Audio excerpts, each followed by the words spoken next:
కేసీఆర్ సభను అడ్డుకోవడానికి కాళేశ్వరంలో రేవంత్ రెడ్డి సభ పెట్టారని మాజీ మంత్రి కొప్పుల ఈశ్వర్ విమర్శించారు. అభివృద్ధి మీద మంత్రి అడ్లూరి లక్ష్మణ్ చర్చకు రావాలని సవాల్ విసిరారు. జీవన్ రెడ్డి చేరిక ఉత్తర తెలంగాణలో ప్రభావం ఉంటుందని చెప్పారు. జగిత్యాల జైత్రయాత్ర రీతిలో జన ప్రపంచం లాగా బీఆర్ఎస్ సభ ఉంటుంది అంటున్న కొప్పుల ఈశ్వర్ తో మా ప్రతినిధి రిషికేష్ ఫేస్ టు ఫేస్. జగిత్యాల్లో బీఆర్ఎస్ పార్టీ భారీ బహిరంగ సభ ప్లాన్ చేస్తుంది. కేసీఆర్ రావడం, మాజీ మంత్రి జీవన్ రెడ్డి చేరికతో ఈ సభకు జోష్ పెరిగింది. ఇదే అంశంపై మాట్లాడడానికి మాజీ మంత్రి కొప్పులీశ్వర్ ఉన్నారు, మాట్లాడే ప్రయత్నం చేద్దాం.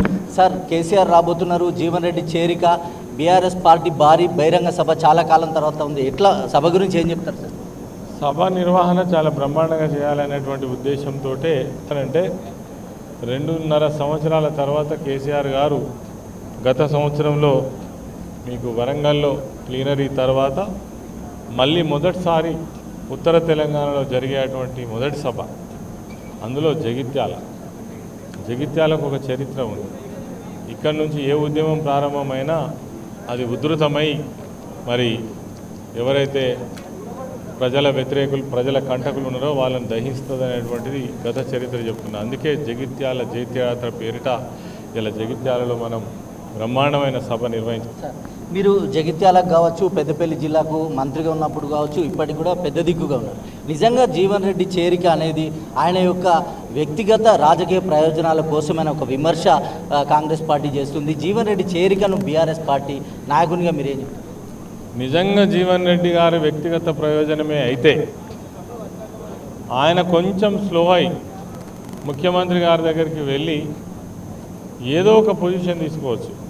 ప్రభుత్వ సలహాదారుగా ఇవాళ ఫుల్ క్యాబినెట్ హోదాలో ఇంకొక 2.5 సంవత్సరాలు కొనసాగే అవకాశం ఉన్నది. కాళేశ్వరం ప్రాజెక్టు మీద ఇదే జీవన్ రెడ్డి చాలా కామెంట్ చేశారు.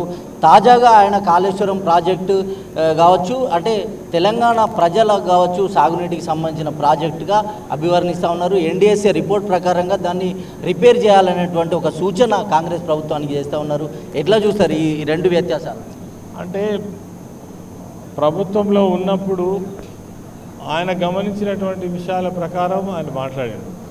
మేము కూడా చాలా సందర్భాలలో జీవన్ రెడ్డి గారి స్టేట్మెంట్ కౌంటర్ చేసినాము. మీరనేటువంటి తుమ్మిడిహట్టు దగ్గర ఇప్పటికి కూడా ప్రాజెక్టు కట్టడానికి ఏ రకమైనటువంటి అవకాశం లేదు, నీటి లభ్యత లేదు, ఆ రాష్ట్రం యొక్క అనుమతులు దొరకవు, పర్యావరణ అనుమతులు రావు. ఇవన్నీ కూడా ఒక మిథ్య లాంటిది, కేవలం ప్రజలను మభ్యపెట్టడం కోసం మాట్లాడుతున్న మాట తప్ప ఇంకోటి కాదు అని ఆనాడు కూడా చెప్పినాం మేము. ఇలా మేడిగడ్డ దగ్గర నిర్మాణం చేయడానికి ఒకటే ఒక కారణం, కింద నీటి లభ్యత ఉన్నది కాబట్టి దాన్ని పంపింగ్ చేసుకున్నా కొద్దిగా ఎక్కువ ఖర్చు అయినా శాశ్వతమైనటువంటి నీళ్ళ పరిష్కారం వస్తుంది అనేది కేసీఆర్ గారి గొప్ప ఆలోచన. అది జరిగింది. ఇంత గొప్ప పని చేసినటువంటి కేసీఆర్ గారిని బదనాం చేసిండ్రు, దాన్ని ప్రజలు నమ్మించే ప్రయత్నం చేసిండ్రు. కానీ ఇలా తెలుస్తున్నది అదే మేడిగడ్డ ఇవాళ తెలంగాణకు మళ్ళీ ప్రధానమైనటువంటి ఆధారు దిక్కు కాబోతున్నది. నువ్వు 2 సంవత్సరాల పాటు దాన్ని మభ్యపెట్టినావు, ప్రజలను మభ్యపెట్టినావు, అది కూలిపోయిందని చెప్పినావు. కూలిపోయిందని చెప్పిన ప్రాజెక్టు మళ్ళీ ఎట్లా రిపేర్ అవుతుంది? దాన్ని మొత్తం సర్వనాశనం చేయాలి. కాళేశ్వరం అంటేనే కేసీఆర్, కేసీఆర్ అంటేనే కాళేశ్వరం ఖతం చేస్తే కేసీఆర్ పోతాడని అనుకున్నావు. కానీ ఇలా తప్పని పరిస్థితి. కాళేశ్వరం ప్రాజెక్ట్ అనేది తరతరాలుగా మిగిలి తెలంగాణకు ఒక వరదాయనిలాగా మిగిలేటువంటి ప్రాజెక్ట్ అని మేము బల్లగుద్ది చెప్పగలుగుతాం. ఇవాళ జీవన్ రెడ్డి గారు నిజాలు ఏవైతే గమనించిన తర్వాత తప్పకుండా ఆ వాదనతోటి ఏకీభవిస్తున్నాడని మేము అనుకుంటాం. సార్, ఇప్పుడున్న సోషల్ వెల్ఫేర్ మినిస్టర్, మీరు కూడా సోషల్ వెల్ఫేర్ మినిస్టర్గా చేశారు. విద్యా సంక్షేమం మీద 10 ఏళ్ల బీఆర్ఎస్ పాలన మీద, 2 సంవత్సరాల కాంగ్రెస్ పాలన మీద చర్చకు రమ్మని ఒక సవాల్ అడ్లూరి లక్ష్మణ్ విసురుతున్నారు. మీరు ఏమంటారు? ఈ అడ్లూరి లక్ష్మణ్ సవాల్ ఏంటిది, ఆయన విసురుడు ఏంటిది? ఆయన చేతులు ఉన్నటువంటి గురుకుల పాఠశాలలు ఏవైతున్నాయో అలా అన్నం పెడతలేరా? ఇప్పటి వరకు 120 మందో 127 మందో చనిపోయినరా? నువ్వు ఎవరినన్నా పలకరించినవా? అసలు ఎందుకు చనిపోతున్నారు పిల్లలని అనడాన్ని ఆలోచించినవా? అదే బెస్ట్ అవైలబుల్ స్కూళ్ళల్లో మన పిల్లలు నేనున్న నాడు 9,000 నుంచి 26,000 మందికి అడ్మిషన్లు ఇప్పించినా వాళ్ళకు 1,200 కోట్ల రూపాయల బిల్లులు రావాలి. వాళ్ళకు ఆ బిల్లులు ఇస్తలేరు. ప్రైవేట్ యాజమాన్యం వాళ్ళని ఎల్లగొడుతుంది. ఇలా మీ చాతగాక దాన్ని ఎత్తేద్దామని చూస్తాను. సోషల్ వెల్ఫేర్ మినిస్టర్గా ఉన్నా కాబట్టి స్టడీ సర్కిల్ పెట్టించిన. స్టడీ సర్కిల్ తాళం ఎందుకు తీస్తలేవో చెప్పు లక్ష్మణ్ కుమార్ సాబ్. ఫైనల్లీ ఒక విషయం చెప్పండి, కాళేశ్వరం మేడిగడ్డ వేదికగా రేవంత్ రెడ్డి భారీ బహిరంగ సభ పెడుతున్నారు. అదే రోజు ఇక్కడ బహిరంగ సభ జగిత్యాలలో ఏర్పాటు చేస్తున్నారు. ఏం చేస్తారు సార్ ఈ కామెంట్? ఈ సభను విజయవంతం కాకుండా చేయడం కోసం చేస్తున్నటువంటి ఒక కుట్ర తప్ప ఇంకోటి కాదు. నిన్నటిదాకా ఆ ప్రాజెక్టు పనికిరాదని మాట్లాడిన మనిషి ఇలా అర్జెంటుగా అక్కడ పోయి మీటింగ్ పెడుతున్నాడంటే కారణం ఏంది? ఈ సభను కనుమరుగు చేయాలి. కానీ ఈయన కనుమరుగు చేస్తే అవుతుందా?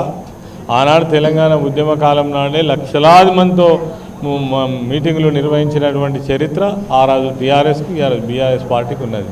కాబట్టి ఈ కుట్రలు కుతంత్రాలు, ఇలా బస్సులు బంద్ చేయించిండ్రు, వాహనాలు స్కూల్ వాహనాలు ఇవ్వకుండా చేసిండ్రు, తర్వాత ఇక్కడ ఎట్లయినా కానీ సభను విచ్ఛిన్నం చేయాలని ప్రయత్నం చేస్తున్నారు. ఆ ప్రయత్నాలు ఏవి కూడా కొనసాగాయి. సభ బ్రహ్మాండంగా సక్సెస్ అవుతుంది. Right, okay. తిరిగి తెలంగాణలో బీఆర్ఎస్ పునర్వైభవం కోసమే ఈ భారీ బహిరంగ సభని కేవలం ఆత్మగౌరవం తెలంగాణ ప్రజల కోసమే జీవన్ రెడ్డి బీఆర్ఎస్లోకి వస్తున్నారని, రాబోయే కాలంలో బీఆర్ఎస్ పార్టీ అధికారంలోకి వస్తుందని ధీమా వ్యక్తం చేస్తున్నారు మాజీ మంత్రి కొప్పుల ఈశ్వర్. కెమెరా పర్సన్ బాబ్లుతో ఋషికేష్, 99 టీవీ.